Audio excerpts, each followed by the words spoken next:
To date, we have talked about, with choosing and hiring candidates, how to choose them, how to band them, how to decide, how to rank them, how to decide which one we think is the best, different things that we want to consider when we're making hiring decisions. We've also looked at, when we're ready to make an offer, what are some of the compensation issues we need to consider.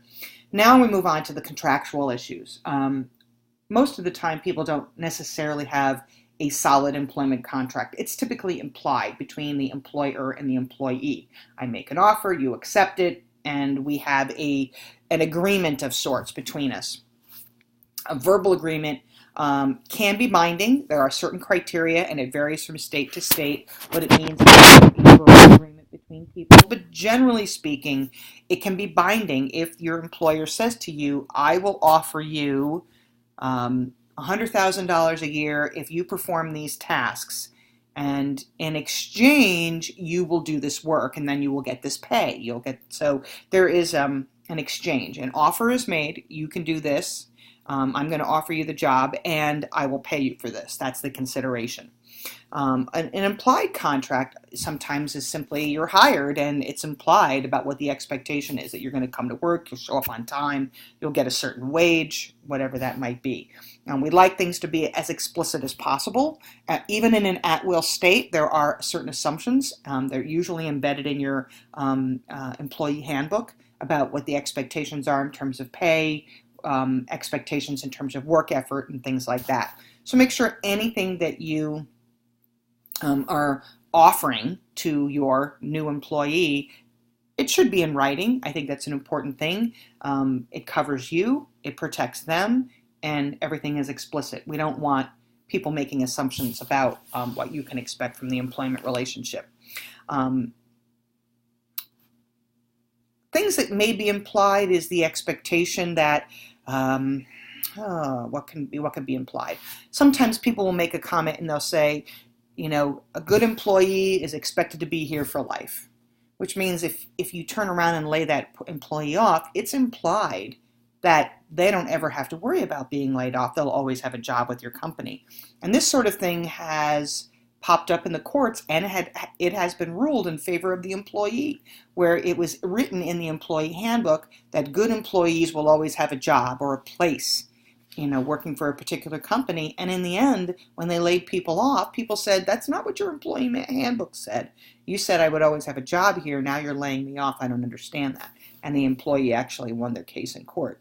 All right, I think that's a little extreme. But I think the hard lesson to be learned from that is, when you make a statement like that in your employee handbook, people can interpret anything that's in your handbook as a legally binding contract. Even if it's not stated as such that it's a contract, it's an implied contract between you that if you do the things that are in your employee manual, you'll keep your job.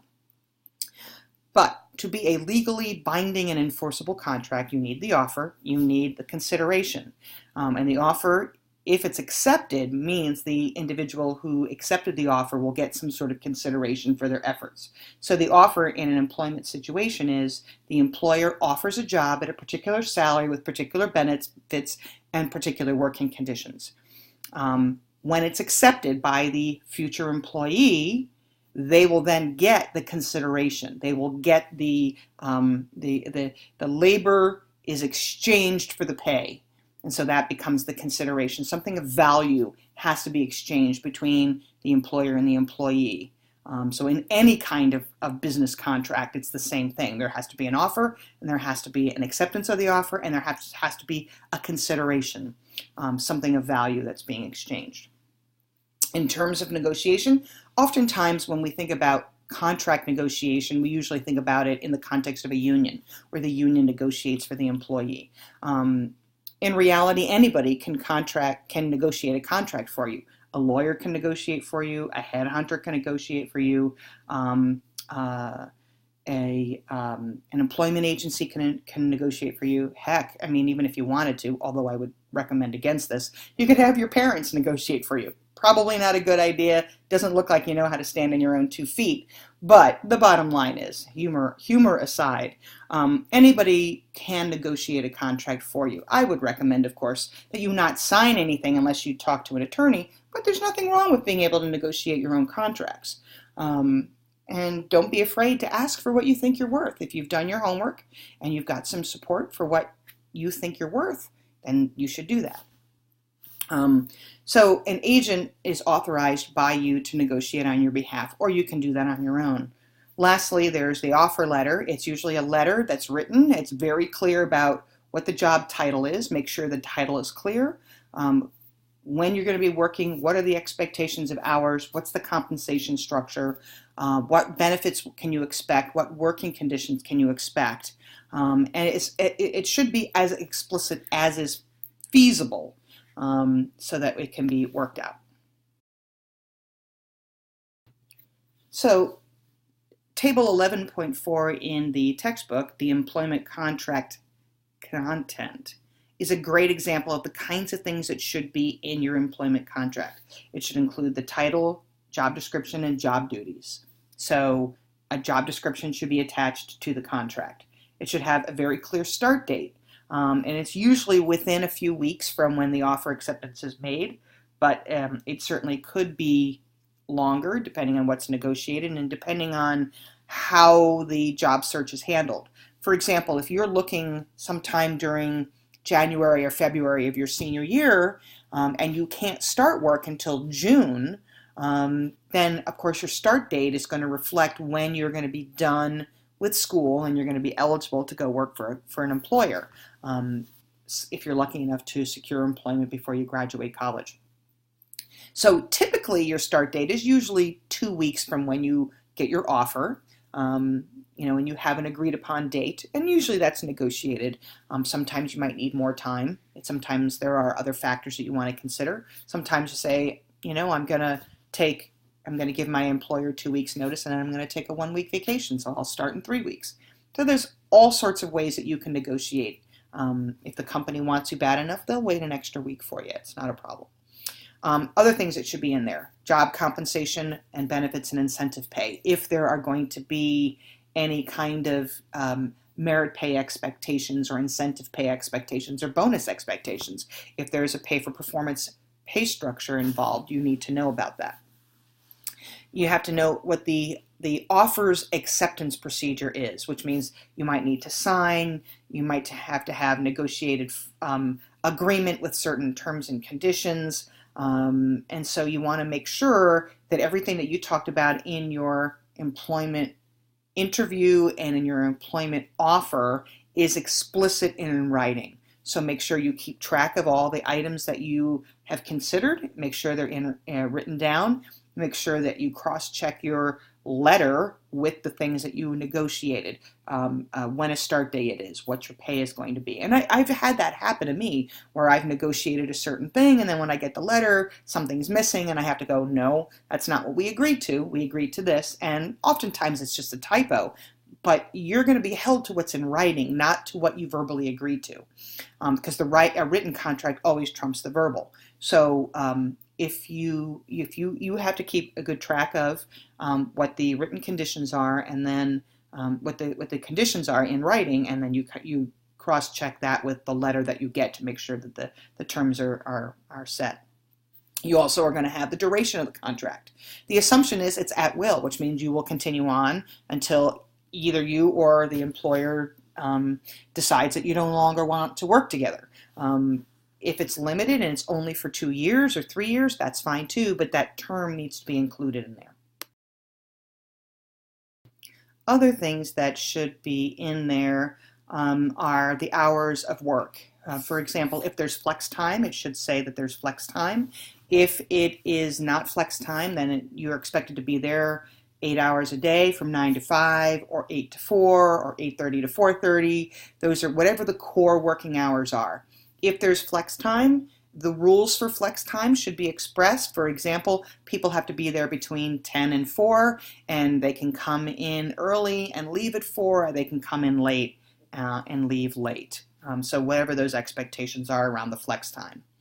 If there are any disclaimers, basically a disclaimer limits an employee's rights, such as his or her rights to employment.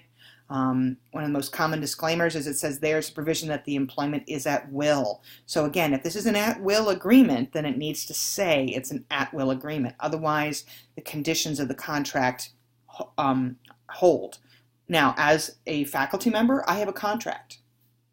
Even before the union came involved at SIUE, I had a contract about when I was first hired as an assistant professor, and at what point in time I would go up for tenure, and at what time I would get evaluations, and what the tenure process needed to look like, what my salary would be, what the expectations were in terms of pay increases, and all those things had to be in there.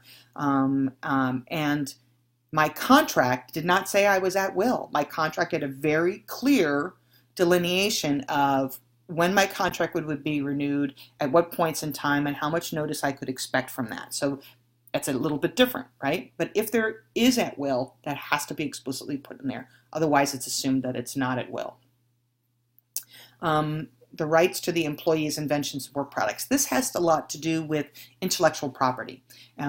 Sometimes companies are really comfortable with people engaging in their own private intellectual property, and it's okay that the employee owns their own intellectual property and their work products. Other companies are really clear. Anything you do on the job belongs to us. That includes any inventions that you make, either during work time or off time.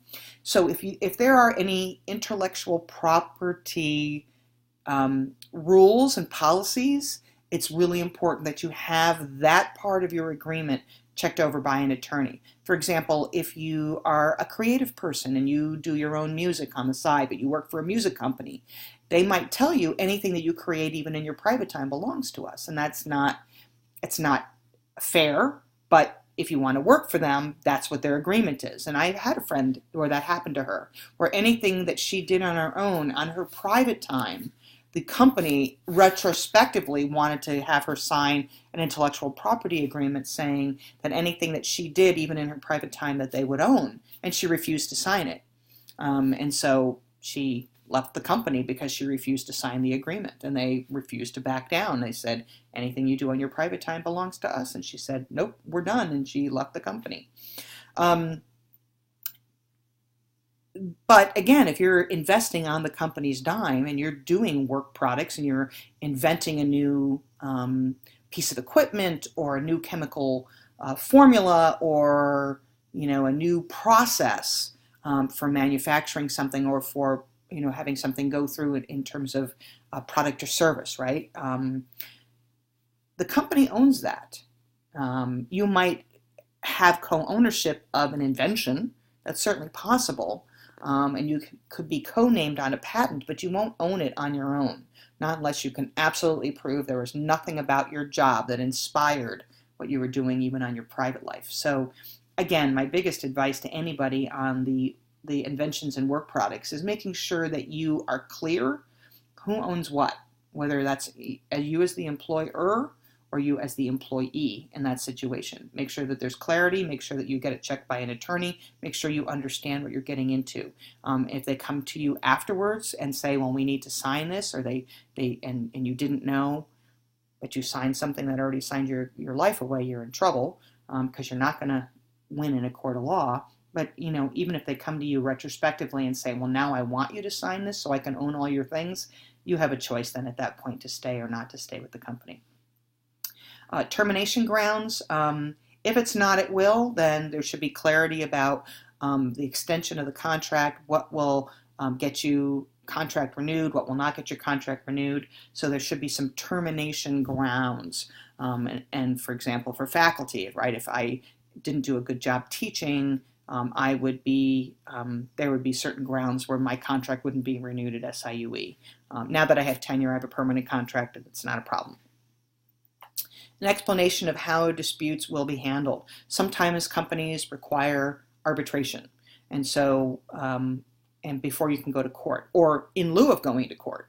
I'm of the mindset, in my mind, I think the best option is we will try to go to our mediation or arbitration first. If that doesn't work, then you can go to a court of law. But I think it would be really helpful if we don't make things mandatory, if we tell people we're going to go through mandatory mediation, we're going to try to come up with a solution to the problem, and if it doesn't work, then you have the right to sue. I think once you limit people's ability to defend themselves and to protect their life and body and their work, I think that we run into major problems. And I think that starts to violate people's sense of self. I don't know, just my own personal bias. So I believe in mandated mediation. I don't believe that the company should force people to go into arbitration with an arbitrator that more times than not they choose, and because then it's already biased against the employee in that situation anyway. But if there is mandatory arbitration or mandatory mediation, that should be included in your contract so people know if they have any disputes, if they have any challenges, if they have any questions or concerns, they know what the procedure is to deal with a dispute. In terms of other aspects of employment contracts that are enforceable, as I've already said, employee handbooks can be considered enforceable contracts. So be incredibly careful about the language that's in there. Make sure when you create an employee handbook that it's reviewed by an attorney for anything that might be interpreted as potentially binding in a court of law.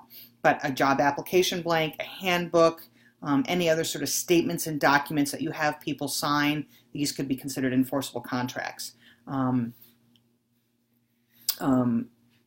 It is important, though, that we're clear on termination issues, right? So on what grounds can someone expect to be terminated? And that can be held, if people are expected to keep their job no matter what, that can be considered binding. If the comment is if they do X, they will lose their job as a zero tolerance, that's binding as well. So most of the time, these sort of secondary issues, right, the application blanks or the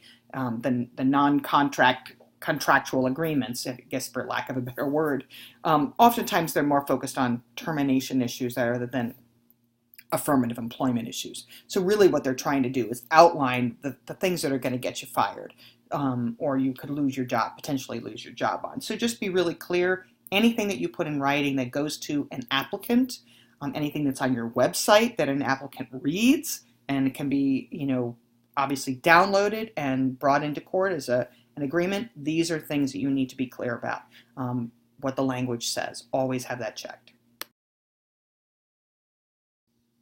We talked about additional agreements. As I said, what you might expect in your employee contract, you might have information about what will happen with inventions and patents. And I think it's really important that a company honor the inventor or the person who come up with the patent for a process or a product, whatever it is. And the reason why I think that's important, because years ago you could expect people would just be loyal, grateful for a job, and they would do the work, and then they wouldn't gain any advantage from sharing their intellectual property with a company. Nowadays, people have the ability to go into business for themselves if they really want to. So if you want somebody to come work for you and invent for you and do R&D and innovate, you need to give them credit for that innovation. And it doesn't mean that they own it 100%. Obviously, there's going to be shared ownership. The company owns part of it. The employee owns part of it. There's an agreement as to any profits that come from that invention will be shared in a certain way. And again, it doesn't mean it's a 50-50 share, but it might be 10% of the profits might go to the person who made the invention. Now, in an average company that doesn't do a lot of innovation, it's not a big deal. But if you're Monsanto, if you are 3M, if you are Corning Glassware, if you are, Hewlett Packard, if you are Apple, these are important factors. Because if someone comes up with the next iPhone replacement and it's really cool, how else can you convince that person to stay with you and continue to innovate for you if they don't get their name attached to it, or if they don't get some profit from the sale of this new innovative thing? And so you have to craft your intellectual property agreements appropriately. A non-disclosure agreement, again, is where we basically tell someone that they are not allowed to disclose the secret formula for Coca-Cola or the secret formula for Kentucky Fried Chicken or the secret sauce for McDonald's, right? If someone has access to the recipe, and that's is the way that this company has a competitive advantage, you are not supposed to share that. You're supposed to keep that private. You're not allowed to share it. And that's why a lot of companies, even Coca-Cola, if you've ever gone to Coca-Cola World in Atlanta, you know that there's not any one person that has every aspect to every part of that formula. There are people, it's broken down and it's hidden in a locked safe somewhere, where there are different aspects of the recipe are saved with different people. So not any one person has the entire recipe, interestingly enough. The next item is a non-compete clauses, again, where you agree that you won't engage in work that competes directly with what you do for your company. So if, let's say I go work for a company, I do marketing, but then I do marketing consulting on the side, that is in direct competition. Like my company is competing for a marketing contract, but I get it as an independent consultant working as a separate consultant. That doesn't work. I can't work full time as a teacher, as an academic at another college while I'm working here at SIUE. That's competing, right? So I contract with SIUE. They expect to benefit from my ability to teach, research, and do my service, and there should be no compete there. Non-solicitation agreements means if you leave, you don't solicit our customers, you don't solicit our employees to leave with you or our customers to leave with you, so we want to be clear about that. It's always a good idea as the HR professional to make sure that legal counsel develops those contracts. That is not your responsibility because there is certain legal language that needs to be in there. So always make sure that you have a legal counsel refer to all of your contracts, all of your agreements, all those things done in advance, and have them look over your employee manual, have them look over your application forms and things like that to make sure you're not in violation of anything. Because state laws differ, employment laws are different from state to state, so your lawyer needs to know the specific laws in your state. And here's a great example, right? We know that in the state of Illinois, LGBT people are protected under the law from being fired because if they're gay, lesbian, bi, or transgender. In Missouri, there's no such law. So at the state level, while we could get married anywhere, you could be fired from your job in the state of Missouri for being gay, lesbian, bi, or transgender because there are no federal protections. So again, know that every state law is different in terms of what is, whether or not it's at will, what the employment covenants are, what is appropriate, what is not appropriate. In the state of Illinois, you should know that we do not allow people to request your Facebook password and require your Facebook password in order for you to get a job with somebody. And there are plenty of states, most states, where if you go and work for somebody, they can say to you, I want your Facebook password, I want to review your Facebook page, and I want to know what's on your Facebook page. And they can do that. But they can't do that here in the state of Illinois. So your employment lawyer needs to know the rules of your state and what they can or can't do. In presenting a job offer to someone, once we've done some negotiation, we're working things out, you do want to put it in writing, but you also are going to talk about it verbally and just make sure that what you are discussing verbally matches what you have in writing. What you ideally want in presenting your offer to people is to letting them know why you're a good place to work. What do you add that's of value that other employers don't add? What is your value proposition? What is it that you can do that other employers can't do? You obviously want to emphasize the value of the job. They emphasize what you think they can do for you and vice versa, what you think you can do for them. So again, it's a trade-off. You want to be able to sell your company image as its brand itself, like the brand of Anheuser-Busch, but also what their employer image is. What is it like to work for Anheuser-Busch as an employer, as an employee, an employer relationship? right? So we have the employer relationship that we're trying to emphasize. We have the company's image and brand and the association, the positive association that comes along with that. And we want to talk about the pros and cons of really why working for us is a great idea and it would be a good thing for them.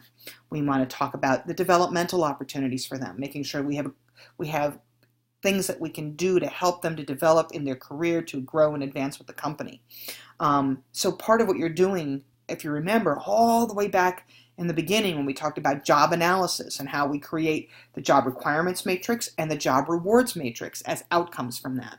And our job rewards matrix helps us in the compensation function. So we don't talk about it as much here in staffing, but that goes through the compensation function, but comes back and we work with compensation to develop what that reward portfolio is going to look like so that we can then make that offer to somebody. So that job rewards analysis is really important. Other things that should be part of presenting your job offer is reinforcing the image of the company as positive, reinforcing the positive first impression that you should be doing from the very beginning of the recruiting process. And stay in contact with your candidate or your finalist that you've made your offer to. Let them know if you have any questions, please let me know. Any questions I can answer for you. Oh, here's a new article about something that the company is doing. I thought you'd be interested. Sometimes people make a decision on the spot. Sometimes they want to think about it. And as an employer, you need to decide how long you want to give people to be able to make a consideration for a job. If you push them too hard, you might lose them. So sometimes it is good to give them some space and let them make some consideration. And then you can say, I will give you 2 weeks notice. I will give you 2 weeks to make a decision. I will give you a month to make a decision. Obviously not a month, because most people don't give a month because it is a lot to ask. But it also depends on the job. Higher level jobs might allow for a month. Lower level jobs we don't allow for a month, right? I mean, you're coming in as the entry level clerk in a company, you're not going to have a month to make a decision because they obviously want quicker turnover. But academic positions might take a couple weeks before we can get a confirmation from somebody that they accepted our offer. And that's the kind of thing for that type of job that we have and the way that we hire, a month notice is not uncommon. Sometimes it takes a month before we can get a confirmation after negotiation and everything else is done.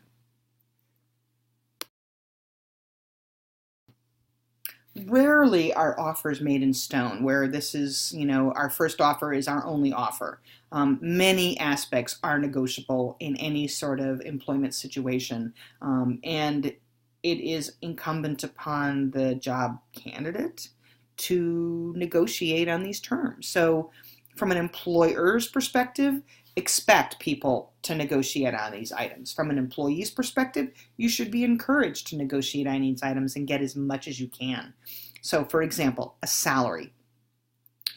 Salary is negotiable. Don't assume that the offer they make, unless they tell you this is not negotiable, don't assume it's not negotiable.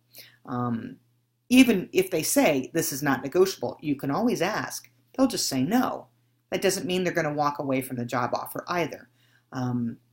Certainly you can always ask, and if they say no, you accept the no, and then you decide whether or not it's okay. You can negotiate a sign-on bonus or a one-time inducement. So in lieu of getting salary, you might get a $10,000 bonus up front. It might be in the form of a clothing allowance. So oftentimes people who go to work for a law firm or an investment brokerage house like a Goldman Sachs, or even a high-end marketing firm or advertising firm will negotiate a clothing bonus so that people can have nice clothes when they get started working for the company. So it can be in all sorts of forms. It doesn't always have to be a salary. It can be a bonus, and that bonus could be, for any particular purpose. You can have non-salary compensation like profit sharing or severance packages. If you leave the company, you can negotiate your severance package up front.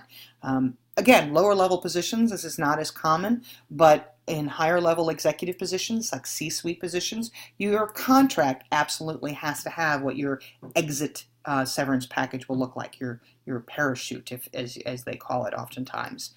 You may get stock options and ask for stock options. Relocation expenses, particularly if you have to pick up and move. How much of the move will they pay for? Are there travel expenses? If you've got a trailing spouse, are they going to help them find a job and help to relocate?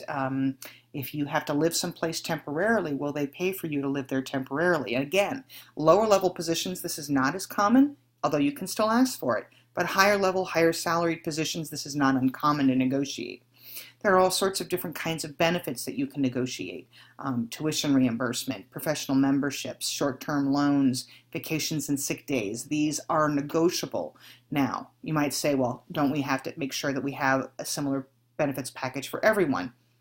Again, yes, we do. And at the same time, we can say this is a bonus. It's a bonus in the form of a extra week's vacation. We can make do with a whole lot of different things and more sick time, or you can have a flexible benefits plan and said this is X amount of dollars that can be dedicated to benefits. You can choose the mix however you want it. I want to have more vacation time and less sick days. Okay, I want to have tuition reimbursement and less other things, right? If you're an HR professional and you want to go to the National SHRM conference every year, you can negotiate that they will pay for you to do that. You can come in and ask them for specific kinds of training, that you'll be entitled to a certain level of training. And when I went to work for my company, I said, I want to negotiate training because my company did not pay for training when I worked for them. So if I want to come in, I want to make sure that I get trained on things that I want. And they said, not a problem. So there's all sorts of things that you can negotiate. If it's important to you, you ask for it. If they say no, then you decide whether or not it's something that's important to you or it's something that you can walk away from. It's always about, all sorts of things that you have to juggle in terms of the pros and the cons. Other things that you can negotiate: your job title, where you work, whether or not telecommuting or flex time is appropriate. When you can expect your first performance review. Sometimes people assume that I'm just going to get an annual review. If you can ask for a 6-month review, and at that 6-month review, get a boost in your salary. So that's negotiable as well. And no one else needs to necessarily know about that you're working with. If that's what you negotiated, that's reasonable to negotiate. So you go through sort of a quote-unquote probationary period with a pay boost at the end of that probationary period with your first performance review, and that's a doable thing too. The point that I'm trying to make here is there is nothing that's sacred. There's nothing that you can say, it's not negotiable. You can negotiate all those things. And don't be afraid to ask if you're the employee, and don't be afraid to be willing to negotiate those things if you're the employer. Figure 11.3 is a great example. It's a great visual of our salary negotiating zone. It is absolutely okay to negotiate salary. I think women tend to not want to do that. They tend to shy away from salary negotiation. They're afraid to assert what they're worth because they are afraid that the job offer will be pulled if they assert themselves what they're looking for. This does not happen, all right? And if it does, that's not the company you want to go work for anyway. Most companies are very happy to negotiate salary, and if they can, they will negotiate the best that they can. If they can't, they'll let you know pretty clearly. Nobody's really going to say, oh, you asked for more money? Well, forget it. I'm going to pull the job offer. It just doesn't work that way.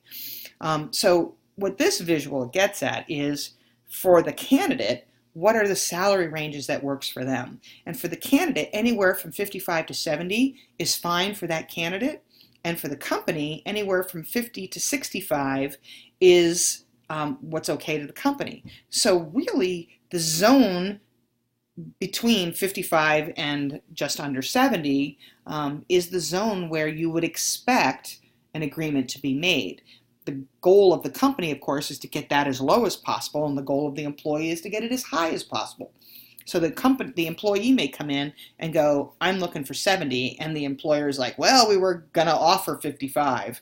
And you negotiate back and forth, and you might come in if you're the job candidate or the soon-to-be new employee, and you say, look, I've done my research. Here's what my research says. This is what the going salary rate is. in this area with this cost of living. This is what I'm worth. This is what I made in my last job. This is what I know similar people with similar skills make elsewhere. Here's my documentation. This is what I want. The more fact that you walk in the room with, the more likely you are to be able to negotiate your salary. So I'm talking now from the perspective of the employee or the job candidate. From the perspective of the employer, my job, of course, is try to get that salary as low as possible while still honoring what the corporate strategy is for the company. For example, if my strategy is a differentiation strategy, I am not going to be paying somebody $50,000. I'm going to be much more likely to pay as close to 70 as they want, because I know with a differentiation strategy, I need the best person and I have to pay for the best person.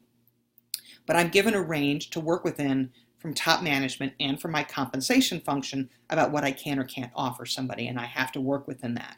So as long as anywhere between 55 and 79 is fine, then that's what I'm basically going to be negotiating. Anywhere from $55 to $69,000 is what I'm going to negotiate for that particular job. And so I know that I am okay going up as high as $69,000, for example.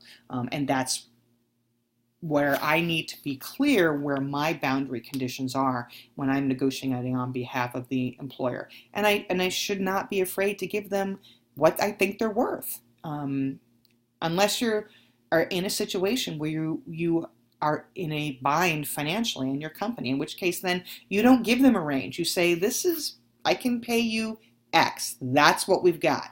I cannot give you more. I cannot give you less. And you sit at that and you just let it stay at that. And I think that's where you have to be incredibly clear what your financial situation is, what the strategy is of the company, and that determines what pay range, how tight your pay range is that you can work within. If you're in a bad economic situation, then you might have a very narrow range to work within. It might be within $5,000. It's like, I can give you a couple more thousand, but that's all I can do, Or if you're in a really generous situation, why would you try to dicker over a couple $1,000s? If you invest a little bit more money, you may get more outcome down the line, so people feel like they're getting paid what they're worth. It's all part of the strategy. It's all part of the philosophy. It's all part of the negotiating game, which is always an interesting challenge. There are always negotiation best practices, and this holds for the employer as well as the employee. Walking into a negotiation, it is not random. It should be planned. You should know what your lowest is that you're willing to do, the highest that you're willing to go, where you're willing to make trade-offs, what you're willing to negotiate, what you're not willing to negotiate. And the same thing for the employee as they walk in the door. What am I willing to accept? What am I not willing to accept? What am I willing to do? What I'm not willing to do? So the most important thing is to find a win-win agreement. If you go into a negotiation and assume that it's I win, you lose, or you win, I lose, and you think about it as an either-or proposition, a zero sum, right? Then you're going to have a problem with your negotiation. So look at your negotiation as an opportunity, not as a zero-sum situation. You need to go into it being really clear what you can and cannot do, what is appropriate and what is not appropriate for you, and know where your bottom line is. Try to identify and use sources of leverage. So if you've done your research, if you've done your homework, and you know what your position pays in your area, and you know that they're lowballing you, you can go in and ask for more, and you have data to support you. All right. And the same thing for the employer. If you know that this is the right salary because you've done your compensation salary research, you know it's appropriate. You can say, this is what I can offer in terms of salary, but I can offer you different incentives, different benefits, different inducements to make it work. Never bring emotion into negotiation, because once you get emotional, then everything is lost. And emotion always is a bad thing when it comes to negotiations. So just be really clear what you can and can't do, what you are and are not willing to do, and manage those emotions well. Know your BATNA. BATNA is best alternative to a negotiated agreement. And what that means is know your bottom line. Know what you will accept at the minimum. That's your BATNA. So if you know I will accept $75,000 I'll go as low as that. This is what will be okay. This will not be okay. Not anything less than that I will not accept. That's your bottom line. And you know that if that offer comes in below that and they won't come up, that you know that you can easily walk away from that and stay where you're at. But your BATNA, if you're going to be clear about your BATNA and say this is non-negotiable, you do need to be able to walk out the door and say, I told you it was not negotiable, it's not negotiable. And that's as simple as that. And again, when you have more to bring to the table, you can do that, right? When you're an entry-level employee, it's a little harder to walk in, with that kind of attitude and that kind of leverage. You don't have that leverage because you don't have experience. But as people have more experience, more leverage, they can bring that to the table. They can be really clear when they're willing to walk away and when they're not. From both perspectives, as the employee and the employer, if someone is making an offer, the employer is making the first offer, the employee considers it, the employee or the new job candidate is making a counter offer, you should consider it. You don't say no on the spot. You take it home, you think about it 24 hours, 48 hours, you come back perhaps with a counter offer to that. It's a process. It's an expected process. It's an expected dance, if nothing else. So evaluate the offer, think about it. Don't just think about the salary, also think about the value, economic value added of the benefits and other intangibles that working for that company can offer. Negotiation is really good to help you honing your negotiation skills. So job making, working through job offers, learning how to practice that is really important, not being afraid to negotiate. Make sure you have good documentation, again, justifying why you want a particular salary at a particular rate with particular benefits and particular working hours and why you're worth it and why they should do that. So be prepared to support your arguments, why you think you deserve it. Be appreciative, be respectful. Remember, employment is an ongoing relationship. If you set the tone for that relationship as really negative and adversarial at first, it's only going to get worse as time goes on. But if you go into it with an open mind, with an open heart, saying, I'm going to try to negotiate this, and if it works, great. If it doesn't work, that's great too.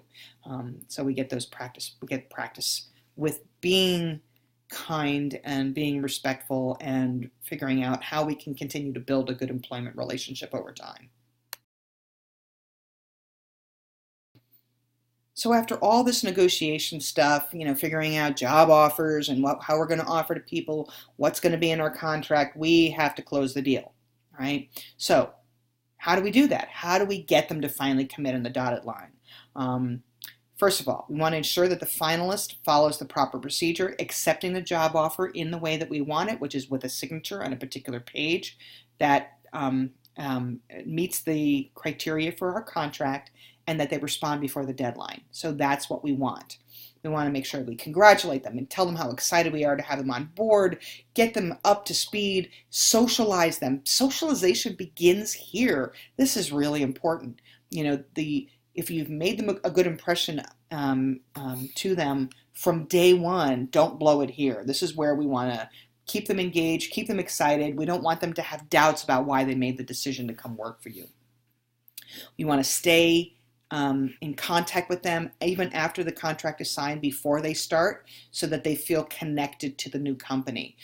They feel connected like they're a part of it. Again, this is part of that socialization process. So typically you reach out, the supervisor reaches out, the coworkers reach out and say, we're excited to have you on board, welcome aboard, come on in, we can't wait to see you, can't wait to have you start, let me take you out for drinks one night, let's get to know each other before the job begins. Once the job offer has been accepted, the recruiter's role is to begin building the new hire's commitment to the company. So you might say, let's say you're a recruiter for Anheuser-Busch. So they accept the job offer, everything's signed on the dotted line, you send them a case of beer, right? You start with that. It's like, welcome to the Anheuser-Busch family, and here's your beer. Or you come and work for Apple. Welcome to Apple, here's your new iPhone. Right? So you keep them engaged and committed to the company. We're getting you on the newsletter right away, so you're familiar with what's going on at the company. We're going to get you on the listserv right away. We're going to get you, we're going to take you out to dinner. We're going to, whatever it is, keep them engaged, keep them connected to the company. for every candidate that we hire, we know that there are going to be handfuls of candidates that we have to explicitly reject, particularly if they were finalists for our company. How do we handle this? Treating them kindly is really important. We want to make sure when we reject a candidate, we do so respectfully. I one time got a letter of rejection from a doctoral program. All right, they're competitive, I get it. And I was told in the interview that I may already be aware I am deficient in an area that they were looking for when they brought me into the doctoral program. And I had to sit there and ask myself, why would you tell somebody that has applied to your program, who's pretty smart, that they're deficient?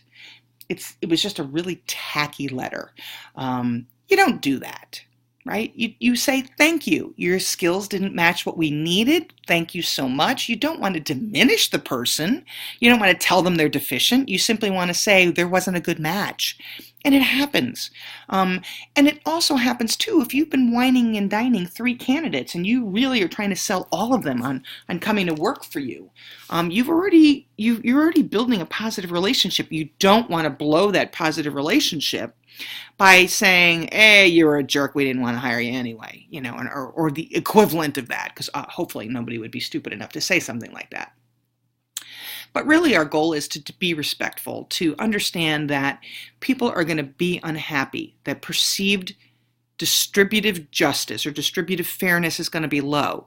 The hope is that you've done a good job with being transparent with information, that you've done a really good job of managing the process so it feels incredibly fair and incredibly inclusive. And that does have an impact on the outcome fairness. And so if we've done a good job with the other stuff, the outcome, even if it hurts, will still feel okay. But again, if you don't do a good job managing those other processes, that makes the outcome fairness, the distributive fairness, really be questioned. We want to make sure we get rid of those spillover effects, right? If we don't treat someone fairly in the rejection of them, that we don't recognize what's going to happen, which is bad word of mouth is going to get out there. They're going to badmouth you inside the company and outside the company. And so we want to make sure we really keep the interactional and informational fairness and procedural fairness at the peak, because all of that influences the distributive fairness or the distributive outcomes. Negative reactions of rejected internal candidates can be reduced by explaining to them why they were rejected and how you are going to help them develop to be more competitive for the future. Because external candidates, most of the time, disappear. Internal candidates don't. They're still there. They're still hurt. They still need to work day to day. They may feel embarrassed that they didn't get the job offer that they wanted. These are the things that we have to work on. So we want to work on having a good developmental plan for them. So we've talked about how to handle it with the person who accepts the job offer. We've talked about how to handle it with the person who we reject. How do we handle it when a finalist rejects us? What's the process? Why do we have to consider?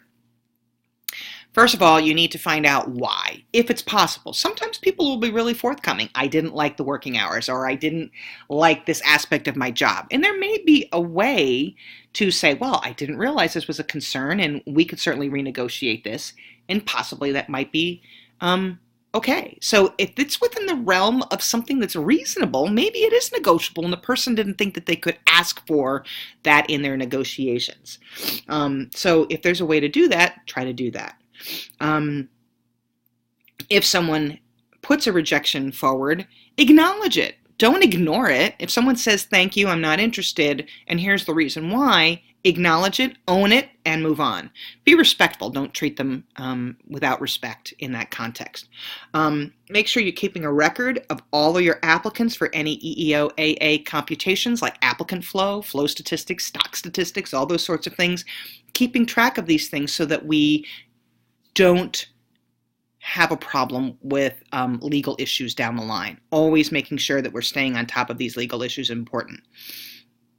If a rejected applicant is qualified for a different position, or if they might be hireable in the future for a job to which they applied, requesting permission to retain their information is important. Now, someone may say to you, I'm not interested right now. I thought I was. I'm really not in a position where I can make this transition at this point in time because some things have come up in my private life that don't give me the opportunity to do this. If you like them and they're being honest with you, why would you want to turn away from them? Say, can we keep your application on file? Absolutely, you can keep my application on file. In a year, I might be in a better position, or in 6 months, I might be in a better position to take the job. And this oftentimes comes for people who maybe are making a leap up for a promotional opportunity. They may realize suddenly that a family emergency comes up, or somebody's sick, or they find out they're sick, and they can't take the job right now. I would rather someone be honest with me why they can't do it, and then consider them in the future, rather than having them get into a position and fail at it. And I certainly would rather them be honest than lie to me. So if someone's being honest, why would I not want to consider them in the future? So these are all important things to remember. If your finalist rejects the job, absolutely. Treat them kindly, try to find out why, make sure all your legal ducks are in the row, and figure out if it's reasonable. Can you consider this person in the future if an opportunity pops up? This is a repeat from another slide, but it always bears repeating. Fairness perceptions. Fairness perceptions happen all along the recruiting and hiring process, from the moment they read our ad and say, oh, there's a job opportunity, to the moment they either accept a job offer with the company, or are rejected from the company, or reject our offer. All three outcome situations. So we want to be careful of, I'm going to go from the bottom up, interactional fairness. Are we treating people fairly in our interaction with them, in terms of providing them good information, making sure that we are interpersonally kind, we make sure they've got food and water and drinks, and we handle our interpersonal interaction with them in the best way possible. Then there's procedural fairness, the perceived fairness of the policies and procedures that they had to go through. Did the policy seem fair? Did the procedure seem fair? And then the outcome, the distributive fairness, the fairness of how the outcome came about. Sometimes if people don't get a job offer, the perception is that the distributive fairness was bad. The outcome was bad or the outcome was not fair because they didn't get the job offer that they wanted. But we know that interactional or informational fairness and procedural fairness have a positive impact on distributive fairness. So the more fair the process was, the more fair we treated people, the more fair we were in terms of information transparency, that has a positive impact on the outcome fairness. It will never be perfect for people, but at least if they got treated fairly during the process, they're more likely to have a positive feeling about the company. So procedural and interactional fairness increases their willingness to accept an offer and does decrease the negative spillover that happens if you either turn them down or they decide not to accept the job for whatever reason. So treating people well during the process and in how you interact with them and the information you provide for them has a bonus for us in the long run. The last thing we want to talk about is reneging, or backing out of a contract after it's accepted.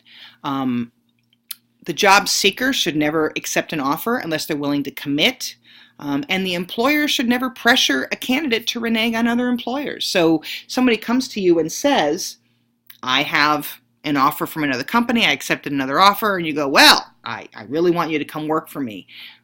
Imagine that in a role reversal, that you are the company that is going to be reneged on. That the candidate that you just wined and dined and they signed on the dotted line, and 2 weeks later they said, on second thought, I'm not going to come work for you.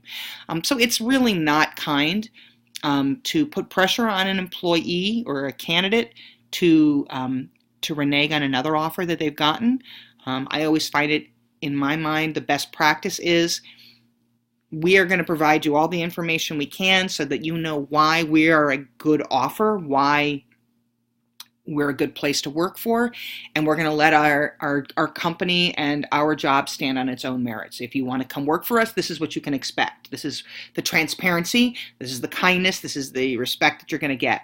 And the person can make their own decision. I would never want to strong-arm somebody to take a job where they walked away from a job that they already had, because that's bad form and that's bad practice. It's not ethical. And in the end, I may end up with that person turning around and leaving me, and I don't want that. I would never want to encourage that. So it is bad form for the job seeker to renege on a contractual agreement. It is also bad form for the employer to renege on a deal. You make an offer and go, oops, on second thought, we're not going to hire you after all.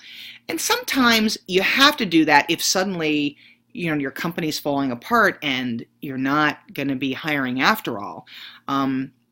There usually is some sort of an understanding that happens when you get a job offer. You accept your job offer, and then there is something exchanged between you. So if you have to break a contract, contracts can be broken, but then we will pay you something because we had to break the contract. And only in extreme circumstances do we want to break contracts.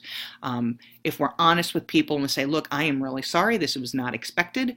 Suddenly our CEO died and our biggest product in the market is now under a lawsuit. We cannot afford to hire anybody right now, so I'm going to pay you $20,000. I'm so sorry for the inconvenience, but we can't hire you. This becomes a big issue because if the person's already told their previous employer, their current employer, that they're going to be leaving, now they're out of a job and you've totally messed them up. And you get a really bad reputation if you do bad things like that. I've seen it happen once to a friend of mine who got an offer and then they turned around and said, oops, we really can't hire you after all. And he was left scrambling for a year to find another job. It was a pretty bad situation for him. So these are the things we need to consider.